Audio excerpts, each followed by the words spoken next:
الحمد لله الذي جعل الشمس والقمر بحسبان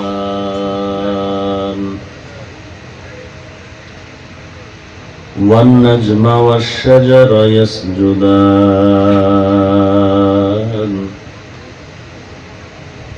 وفضل زمانا على زمان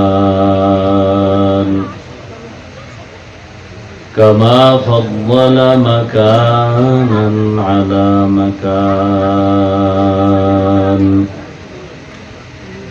وإنسانا على إنسان ونشهد أن لا إله إلا الله وحده لا شريك له لا ضد له ولا ند له ولا مثل له ونشهد أن سيدنا ومولانا محمدا عبده ورسوله أرسله بالحق بشيرا ونذيرا وداعيا إلى الله بإذنه وسراجا منيرا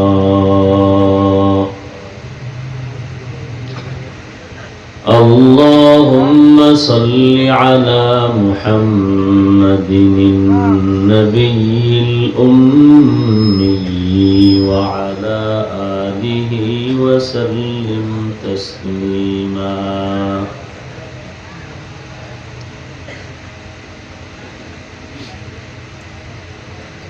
فأعوذ بالله من الشيطان الرجيم بسم الله الرحمن الرحيم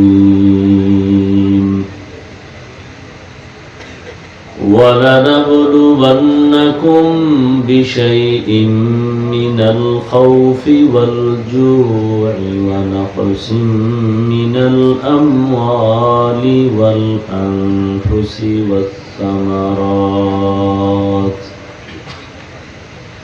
وبشر الصابرين.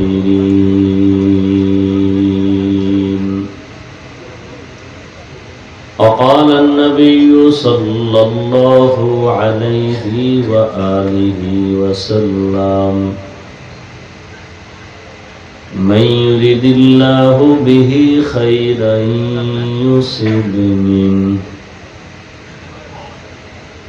أو كما قال النبي عليه الصلاة والسلام. صدق الله مولانا العظيم وصدق رسوله النبي الأمي الكريم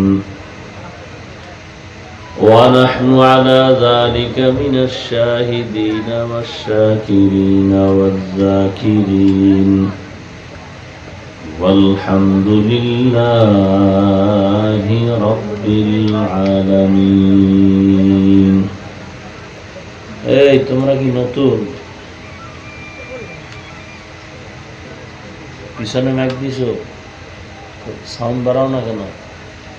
সমস্যা কি? মনিটর কই? এই মনিটর কই? হ্যাঁ, মনিটর আনো না কেন?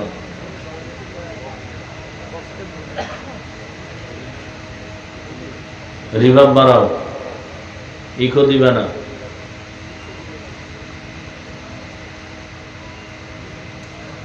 سبحانك لا علم لنا إلا ما علمتنا إنك أنت العليم الحكيم. رب اشرح لي صدري ويسر لي أمري واحلل عقدة من لساني يفقه قولي. निगाह मुमिन से तो बदल जाती है तकदीर। रिवर्बটা বাড়াও। निगाह मुमिन से तो बदल जाती है तकदीर, ये बंदा की कुव्वत नहीं कुदरत का इशारा, ये बंदा की कुव्वत नहीं कुदरत का इशारा। ऐ मर्द खिरद तर्क मासी की जरूरत, ऐ मर्द खिरद तर्क मासी की जरूरत, अब सोहबत सालेह की सवा कोई नहीं चारा, अब सोहबत सालेह की सवा कोई नहीं चारा। मरदूद है पीछे हमें खबर नहीं लेकिन, मरदूद है पीछे हमें खबर नहीं लेकिन, एक वक्त में हालाक जो आमाल है सारा, एक वक्त में हालाक जो आमाल है सारा। ইয়ারপুর উলামায়ে কেরাম ও যুব সমাজের উদ্যোগে আয়োজিত আজিমুশ-শান তাফসীরুল কোরআন মাহফিল সমীর মুন্সিরহাট দক্ষিণ বাজার সংলগ্ন মাঠে আয়োজিত মুহতি এ মাহফিলে উপস্থিত মুহতারাম সম্মানিত সভাপতি জনাব আব্দুল্লাহ আল মামুন, প্রধান অতিথি অ্যাডভোকেট মাহমুদুল হক পাটোয়ারি লেবু সহ অন্যান্য অতিথিবৃন্দ, হযরত উলামায়ে কেরাম, অত্র অঞ্চলের বিভিন্ন স্থান থেকে আগত আল্লাহ পাকের আশিকিন, জাকিরিন, শাকিরিন, মুহিব্বিন, মুরব্বিয়ান আযম, কালিজার টুকরা আমার সমবয়সী যুবক বন্ধুগণ, স্নেহের ছোট ভাই, পর্দার আড়ালে মাইকের আওয়াজ শ্রবণরত সম্মানিত মা ও বোনেরা, আল্লাহ পাক রব্বুল আলামিনের দরবারে লাখ কোটি শুকর যে আল্লাহ পাক এই ফিতনার যুগে প্রতিকূল আবহাওয়ার মধ্য দিয়েও দয়াময় আল্লাহ দয়া করে আমাদেরকে হাজারো লাখো মানুষের ভেতর থেকে বাছাই করে পৃথিবীর শ্রেষ্ঠ মজলিস উলামায়ে আহলে হকের মজলিস, গুনাহ মাফের মজলিসে আসা বসার তৌফিক দান করেছেন। নিয়ামতের শুকর আদায়ার্থে জবান খুলে দিল থেকে সকলেই পড়ি আলহামদুলিল্লাহ। দরুদ ও সালাম সৈয়দুল মুরসালিন রহমাতুল লিল আলামিন শফিউল মুজনিবিন খাতামুন নবিয়্যিন সৈয়দুস সাকালাইন ইমামুল মুরসালিন শফিউ আযম রাসূল আকরাম রহমতে আলম নবিয়ুল আরব আল আজম হাবিবে কিবরিয়া আশরাফুল আম্বিয়া সৈয়দুল আম্বিয়া শফিউ মাহশর সাকিয়ে কৌসর আকা ইনামদার মদিনা কা তাজদার आफताब नबूवत फ़ख्र मौजूदात सय्यदुल मखलूक़ात हज़रत मुहम्मदुर रसूलुल्लाह सल्लल्लाहु अलैहि व आलिहि वसल्लमेर উপর সর্বোপরি শুকর যাদের অক্লান্ত পরিশ্রমের মাধ্যমে আজ সুন্দর আয়োজন, সময়, পরামর্শ, অর্থ দিয়ে দোয়া করে উপস্থিত হয়ে মাইক, লাইট, প্যান্ডেলের ব্যবস্থাপনার মাধ্যমে সার্বিক সহযোগিতা যারা করেছেন আল্লাহ সবাইকেই কবুল করেন। আমিন। দীর্ঘ সময় উলামায়ে হযরত কোরআন সুন্নাহ ভিত্তিক দিক নির্দেশনামূলক আলোচনা রেখেছেন। আপনারাও ধৈর্যের সাথে আলোচনা শ্রবণ করেছেন। উলামায়ে হযরতদের কথাগুলো সহি তরিকায় উম্মাহকে আমল করার তৌফিক দান করেন। আমিন। উলামায়ে কেরামের ইজ্জতকে আল্লাহ পাক বেশি বেশি বাড়ায় দেন। আমিন। ফেসবুকে লেখার মাধ্যমে বিভিন্ন চক্রান্তের দ্বারা যারা উলামায়ে কেরামের ইজ্জতকে ছোট করতে চায় আল্লাহ ওদের হেদায়েত দান করেন। আমিন। আমি আপনাদের দোয়া নেওয়ার আশায় হাজির হয়েছি এবং সংক্ষিপ্ত আলোচনার নিয়তে কোরআনে হাকিমের এক আয়াতে কারিমা তিলাওয়াত করেছি। নবীজির অসংখ্য হাদিস থেকে একটি হাদিস পড়েছি। ইখলাসুর রুহানিয়াতের সমন্বয়, সহি নিয়তে, সহি তরিকায়, সহি কিছু কথা বলার মতো এবং আপনাদেরকে শুনবার মতো দয়াময় আল্লাহ পাক তৌফিক দান করেন। وَلَنَبْلُوَنَّكُمْ بِشَيْءٍ مِّنَ الْخَوْفِ وَالْجُوعِ وَنَقْصٍ مِّنَ الْأَمْوَالِ وَالْأَنفُسِ وَالثَّمَرَاتِ। আল্লাহ বলেন, আমি মুমিনকে অবশ্যই পরীক্ষা করবই করব। ভয়ের মাধ্যমে, ক্ষুধার মাধ্যমে, সম্পদের ঘাটতির মাধ্যমে, মালের ঘাটতি, জানের ঘাটতি, ফলের ঘাটতি। অবশ্যই সাবিরিন, সুসংবাদ সাবিরিনদের জন্যই। নবীজি বলেন, মাইয়ুরিদিল্লাহু বিহি খাইরান ইউসিব মিন। আল্লাহ যাকে বেশি মহব্বত করেন, যার খায়ের চান, কল্যাণ চান, তাকে মুসিবতের দ্বারা পরীক্ষা নিলেন। তাহলে মুসিবত আসাটা মুমিনের জন্য এক নিয়ামত। আমাদের পূর্বের আকাবিরিন যারা আল্লাহ ওয়ালা, তারা খুশি হইতেন মুসিবত আসলে, বলতেন আলহামদুলিল্লাহ। অথচ নিয়ম হইল ইন্নালিল্লাহ বলা মুসিবত আসলে। তো ইন্নালিল্লাহ না বলে আলহামদুলিল্লাহ বলতেন কেন? আল্লাহ মুসিবত দিছেন মানে আল্লাহ কুদরতের নজর আমার উপরে আসছে, এটা বড় নিয়ামত। তাহলে মুসিবত আসবে, আর আল্লাহ তাকে মুসিবত দিবেন যাকে বেশি ভালোবাসেন, মহব্বত করেন। দুনিয়াটা পরীক্ষার হল। পরীক্ষার হলে কেউ ঘুমায়? খানা খায়? নির্দিষ্ট সময় থাকে, এর মধ্যে প্রশ্নের উত্তর লেখো। এখান থেকেই তোমার রেজাল্টের মাধ্যমে বেরিয়ে আসবে তুমি পুরস্কারের যোগ্য না তিরস্কারের যোগ্য। এটা একটা পরীক্ষার হল, এটা ঘুমানোর জায়গা না। এজন্য অন্য হাদিসে নবী বলেন, قال النبي صلى الله عليه وآله وسلم الدنيا سجن المؤمن وجنة الكافر। দুনিয়াটা মুমিনদের জন্য জেলখানার মতো, বেঈমানের জন্য বালাখানা, শান্তির জায়গা। নবীজি জেলখানার সাথে মুমিনদের তুলনা দিছেন। কেন? জেলখানায় মানুষ ঢুকলে তার নিজস্ব মত পথে চলতে পারে না।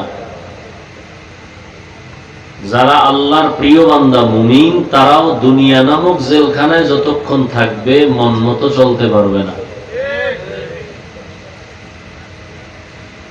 জেলখানায় ঢুকলে কোনো আসামি থাকতে চায় না, পাগলের মতো হয়, কখন আসল জায়গায় চলে যাবে, বাড়ি যাবে। ঠিক যারা মুমিন, তারাও দুনিয়া নামক জেলখানায় থাকার জন্য পেরেশান হবে না, মাওলার মুলাকাতের জন্য পেরেশানি অবস্থা তার দিল কাঁপবে। জেলখানার আসামি মনে চাইলেই খাইতে পারে না। ওখান থেকে যে খানা তাকে দেওয়া হয়, মন মতো খেতে পারে না, চাইলেও খাইতে পারে না। যারা দুনিয়ায় আল্লাহর প্রিয় বান্দা মুমিন, তারা মনে চাইলেই খেতে পারবে না, যা মনে চায় তাও খেতে পারবে না। আল্লাহ পাক যা নিয়ম করে দিয়েছেন ওই খানাটাই খেতে পারবে। ও ভাই, কথা বললেন না। শুনলাম বৃষ্টি গতকাল, আজ এই বৃষ্টির মধ্যেও হবে না প্রোগ্রাম, এর মধ্যে আল্লাহ বলেন আমি হাওয়াইলে ফিরাই কে। এই জন্য আমি কথাটা ইদানিং খুব বেশি বলি, সবাই মুখস্থ করে রাখবেন। বান্দা চাইলে কিছুই হয় না, আল্লাহ চাইলে সব হয়। বান্দা চাইলে, আচ্ছা দেখেন আপনারা বৃষ্টির জন্য মোনাজাত দেন না কি? সারা দেশে দোয়া হয়েছে না? বৃষ্টি হয়েছে আবার মন খারাপ কেন? তা আল্লাহ কার কথা শুনবেন? তবে এতটুকু দোয়া করেন আল্লাহ ওই বৃষ্টি দেন যে বৃষ্টি আপনার প্রিয় বান্দাদের উপকার হবে, ক্ষতি না হয়। অতি বৃষ্টি, অনাবৃষ্টি এটা নিয়ামত না, এটা আল্লাহ পাক গুনার কারণে দিয়ে থাকেন। অনাবৃষ্টি, বৃষ্টি নাই, অতি বৃষ্টি এটাও ক্ষতি। তো বান্দা চাইলে কিছুই হয় না, আল্লাহ চাইলে সব। নমরুদ নামের বান্দা চাইলো ইব্রাহিমকে আসতে দিবে না দুনিয়ায়। আল্লাহ চাইলেন আমি তোর নাকের ডগায় পাঠাবো, আর ইব্রাহিম রে দিয়া তোরে চূড়ান্ত সাইজ করাবো। নমরুদেরটা টিকলো? বান্দা চাইলে কিছুই, আল্লাহ চাইলে।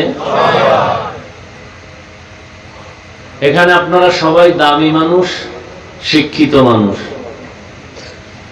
খেয়াল করবেন আমরা বোকা। আপনারা পেছনে বলেন আর যাই করেন, আপনারা তো আমাদের টুপিওয়ালাদের মোটামুটি বোকাই ভাবেন। একটু খেয়াল করেন, ফেরাউন চাইলো মূসা নামের ব্যক্তি পৃথিবীতে আসতে দিবে না, শত শত শত শত নবজাতককে জবাই করলো। আল্লাহ চাইলেন এই ফেরাউন তোর ঘরে মূসাকে লালন পালন করাবো তোর টাকা দিয়ে, আর তোর গালের উপরে চর লাগাইয়া এরপরে মোটামুটি মূসাকে দিয়ে তোর গালকে উদ্বোধন করাবো এবং তোর ইতি টানবো। ফেরাউনেরটা টিকলো? কাটটা হলো। আল্লাহ চাইলে সব। ব্রিটিশ বেঈমানরা চাইলো ভারতের জমিনে কোরআনের কোনো আওয়াজ থাকবে না, আলো থাকবে না। এই মিশন নিয়ে ব্রিটিশরা হাজারো মাদ্রাসাকে তালা দিয়ে দিছে, সরকার টাকা দিত, টাকার বরাদ্দ বন্ধ করে দিছে, আর হাজারো হাজারো হাজারো হাজারো হাজারো আলেম ফাঁসি দিয়া রাস্তার মোড়ে মোড়ে গাছের সাথে লাশ ঝুলাইছে ভারতে ব্রিটিশ বেঈমানেরা। টার্গেট কি? ভারতের এই কথা শুনো,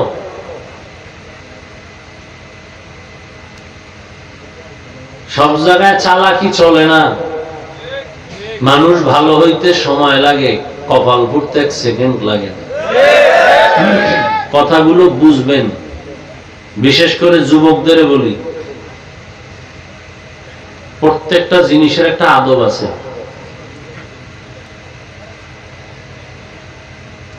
বসার আদব আছে, কথা বলার আদব আছে, চোখের চাহনির আদব আছে। শুধু বড় হুজুরের সামনে নামাজের সূরাতে বসার নাম আদব না। বড়দের কথা যথাযথ বাস্তবায়ন করা এটা আদব। এটা কোরআনের মজলিস। এই একজনে বলছে না আমার বয়ানের শুরুতে, কে জানি, হুজুরের সম্মান রক্ষার্থে আপনারা বসেন। হুজুরের দাম বেশি না, কোরআনের মাহফিলের দাম বেশি? আমার কিসের সম্মান?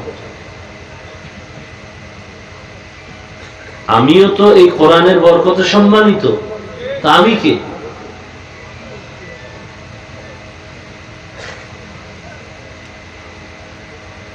মাহফিল হবে না, এর মধ্যে হচ্ছে, এটা আল্লাহর দয়া।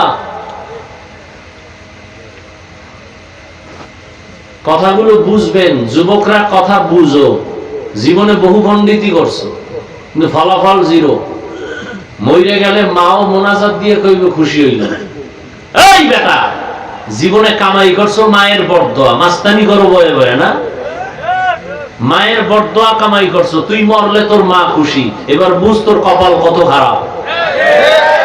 তুই মরে গেলে তোর শিক্ষক খুশি, কারণ যেই পরিমাণ বেয়াদবি করেছো মায়ের সাথে, শিক্ষকের সাথে, বাবার সাথে, মুরব্বীদের সাথে, এই তোর জীবনের ফলাফল। মাত্র বয়স 25 থেকে 27, বাকি জীবন তো পইরেই রইল। বলা যায় না কখন হুন্ডার তলে পড়ো। আল্লাহ সব ভাইকে হেদায়েত দান করুন। যতক্ষণ আমি কথা বলবো একটা চিৎকার দিবা না, আমি মহব্বতের সাথে বলছি, কলিজা থেকে বলছি, আল্লাহকে খুশি করার জন্য বলছি, একটা চিৎকার দিবা না। এখানে কোনো ভিডির জায়গা না, চিল্লা চিল্লির জায়গা না, কথা বলবো বুঝার জায়গা, আমলের জায়গা, কান্না করার জায়গা। দেখুনি 2 ফোঁটা চোখে পানি আসে, মোনাজাত তো সবাই দেয়, সবার চোখে পানি আসে না কেন? এটা তো হাসির প্যান্ডেল না কান্নার প্যান্ডেল? তো কান্না আসে না কেন? এটা কোন থানা? সেনবাগ থানায় ওসি সাহেব আসামি ধইরা পিটাচ্ছে, ইচ্ছা রকম বেতের বাড়ি দিতেছে, কাঁদে না, শুধু চিৎকার দেয়, কিন্তু চোখে কি নেই। আর আল্লাহর ওলিরা বয়ান করে 500 হাত দূরে যুবক চিৎকার দেয়, ওরে মার লোকে। বুঝো কিছু, মাস্তানি করো, বুঝো। ওসি সাহেব আসামি পিটায়, কাঁদে না। ওয়াজের প্যান্ডেলে আল্লাহ ওয়ালারা বয়ান করে, 500 হাত দূরে বয়ে চিৎকার দিয়ে কাঁদে, ওরে মারে কে? ওর চোখে পানি কেন? বিষয় কি?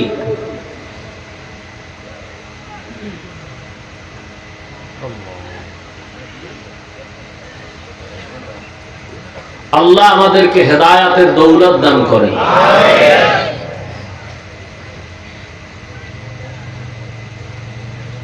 এটা বেহেশতের বাগান। কত দামি বাগানটা! রসুল বলেন এখানে বসার সাথে সাথে জীবনের সব গুনাহ মাফ। বসছে বেহেশতের বাগানে, করতেছে কবিরা গুনাহ মোবাইল ওপেন করে, সরকারের অর্ডার ছাড়া, মদিনার মুহাম্মদের অর্ডার ছাড়া ভিন্ন কোনো কারণে ছবি তোলা কবিরা গুনাহ হারাম, 1000 কোটিবার হারাম।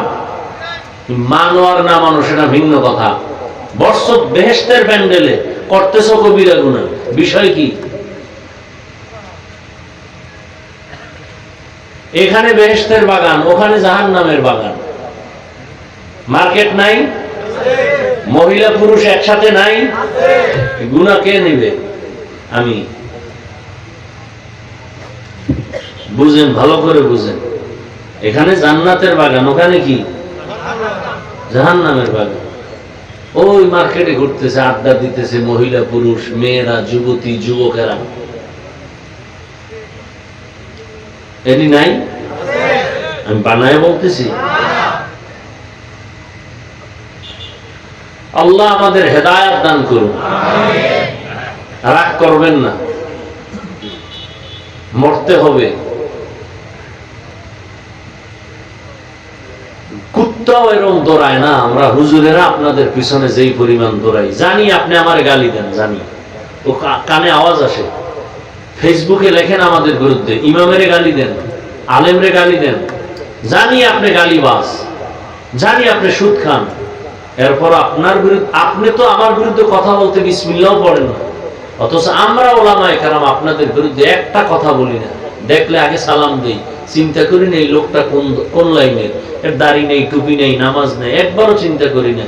আল্লাহর মহব্বতে সালামটা আগে দেই। আর আপনিও তো মোটামুটি ওই ভাব লইয়েই থাকেন যে ইমাম আমার সালাম দিবে, আমি দেবো কেন?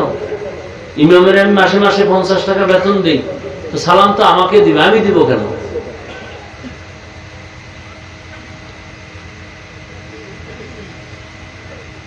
কুত্তার মতো দৌড়ায় উলামায়ে কেরাম, তাবলীগওয়ালারা, পীর সাহেবরা, মসজিদের খতিবরা।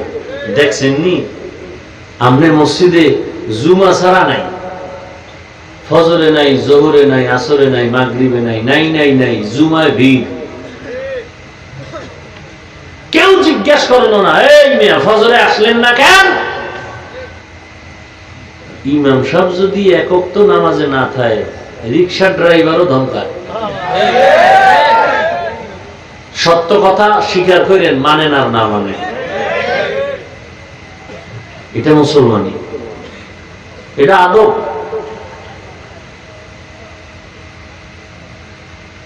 এই যে ওলামায়ে কেরাম পাগলের মতো দৌড়াচ্ছে, কি দিছেন ওলামায়ে কেরামদেরকে বিনিময়ে? একটু চিন্তা করেন তো একা একা, কি দিছেন? গালি ছাড়া, বিরোধিতা ছাড়া কি দিছেন? কি আলেমদেরকে? করোনার সময় মাস্ক লাগায় বসেছিলেন,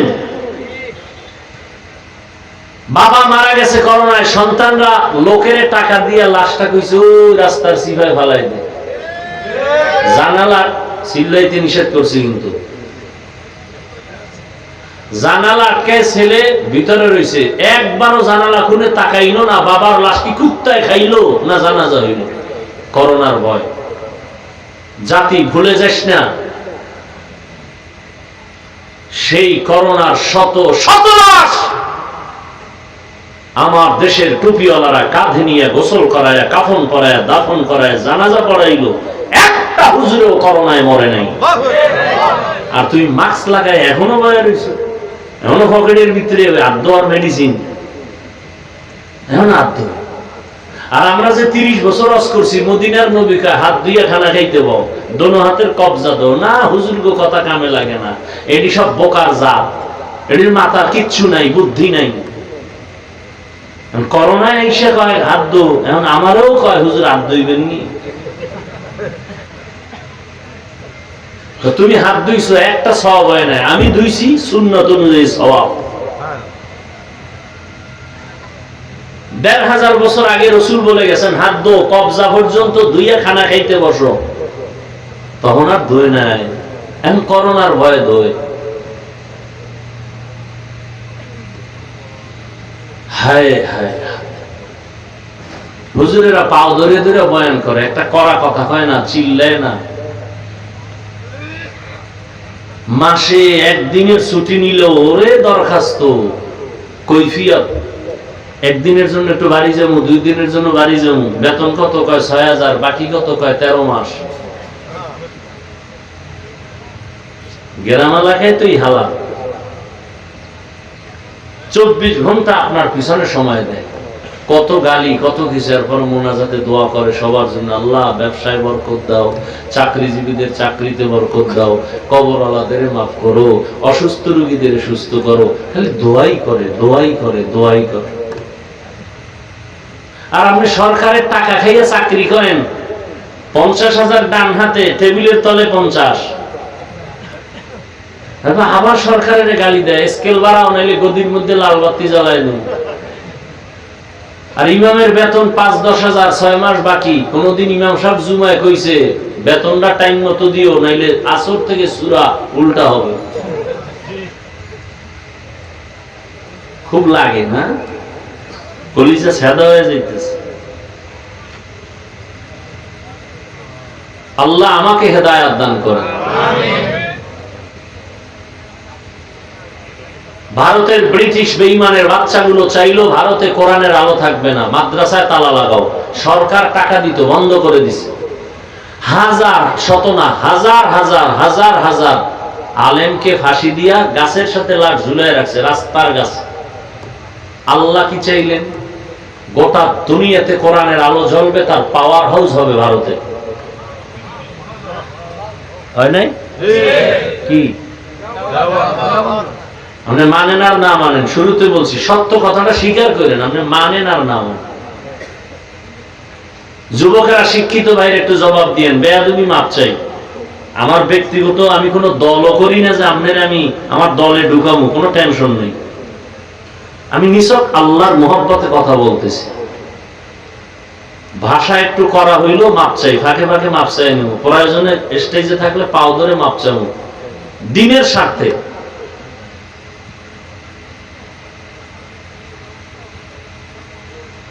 মিশরে একটা আরবি বিশ্ববিদ্যালয় আছে, নাম কি? এটা এমন একটা বিশ্ববিদ্যালয় যার দ্বিতীয় কোন শাখা পৃথিবীর কোথাও নাই, আছে? কিন্তু দেওবন্দ এমন একটা আরবি বিশ্ববিদ্যালয় যার শাখা নাই বলতে কোন রাষ্ট্র নাই। শুধু তাই না, বর্তমান দুনিয়াতে ইসলামের যত খেদমত যত লাইনে চলে প্রত্যেকটা লাইনে দেওবন্দীদের অবদান অস্বীকার করবে যে সে পৃথিবীর নিকৃষ্ট মুনাফিক। রাজনীতির ময়দানে দেওবন্দীদের খেদমত, তাবলীগের ময়দানে দেওবন্দীদের অবদান, সিয়াসতের লাইনে দেওবন্দীদের অবদান, মাদ্রাসা দর্স তাদরিসের লাইনে দেওবন্দীদের অবদান। এমন একটা লাইন নাই যেখানে দেওবন্দীদের অবদানে খেদমত চলে না। বান্দা চাইলে কিছুই হয় না, আল্লাহ চাইলে সব। আল্লাহ অনেকে খুশি, বৃষ্টি হয়েছে, ওয়াজ হবে না। আর এক দলের মনে একটু কষ্ট আছে না? আল্লাহ কাছে সবর, তোর মনটা খুশি করে দেব শেষ সময়। যেই বৃষ্টি আপনারা বর্ণনা দিচ্ছেন, যেই বৃষ্টি হয়েছে, এতে তো এই লোক আসার কথা না। আল্লাহ চাইলে সব হয়। নিয়ে আসছেন কে? এখন আপনার একটা দোয়া করা উচিত যে আল্লাহ খালি হাতে যেন বাড়ি না যায়, মোটামুটি একটা বিড়ি হইলেও নিয়ে যেতে পারে। কারণ অনেকে মোনাজাতের পর বিড়ি টানতে টানতে বাড়ি যায়। আমি চিন্তা করি মোনাজাতে কি বিড়ি চাইছি নি? আল্লাহ আমাদের সবাইকে কবুল করেন। وَلَنَبْلُوَنَّكُمْ بِشَيْءٍ مِّنَ الْخَوْفِ وَالْجُوعِ وَنَقْصٍ مِّنَ الْأَمْوَالِ وَالْأَنفُسِ وَالثَّمَرَاتِ وَبَشِّرِ الصَّابِرِينَ